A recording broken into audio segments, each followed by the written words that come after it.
बीवी को सजाए मौत दिलवाने की कोशिश, शोहर की चाल उल्टी पड़ गई। बीवी से अलहदगी के बाद मनशियात के झूठे इल्जाम में फंसाकर सजाए मौत दिलवाने की कोशिश करवाने वाले एक शख्स को अदालत की जानिब से 4 साल कैद की सजा सुना दी गई।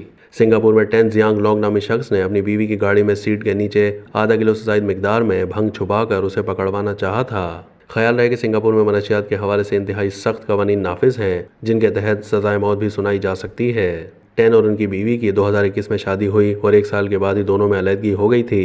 तहम वो तलाक के लिए मुकदमा नहीं कर सकते थे, क्योंकि सिंगापुर के कानून के मुताबिक कानूनी तलाक के लिए शादी को 3 साल का अरसा गुजरना लाजमी है। टेन का ख्याल था कि अगर उनकी बीवी का मुजरिमाना रिकॉर्ड होगा तो शायद उन्हें उस कानून से इस्तिस्ना मिल जाएगी और जल्द तलाक हो जाएगी। चुनाचे पिछले साल टेन ने अपनी बीवी को फंसाने के लिए एक मंसूबा बनाया और टेलीग्राम के एक चैट ग्रुप के जरिए भंग खरीदी, जिसे उन्होंने अपनी बीवी की गाड़ी में छुपा दिया।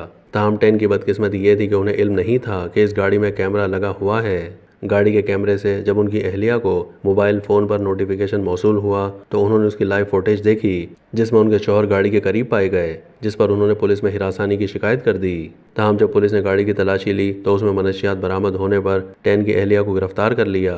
ताहम कोई सबूत ना मिलने पर तहकीकात का रुख टेन की जानिब मोड़ दिया।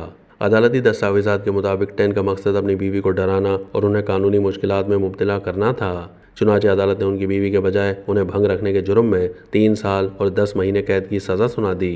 टेन के वकील ने अदालत में दलाइल पेश करने की कोशिश की कि जब उन्होंने इस जुर्म का इर्तिकाब किया तो वो डिप्रेशन का शिकार थे। तहम अदालत ने डॉक्टरों की रिपोर्ट का हवाला देते हुए उसे ये कहकर मुस्तरद कर दिया कि वो किसी जहनी आर्जे में मुब्तला नहीं है। सिंगापुर में मनशियात रखने की सज़ा कैद है, जबकि मनशियात की स्मगलिंग पर सज़ाए मौत भी हो सकती है।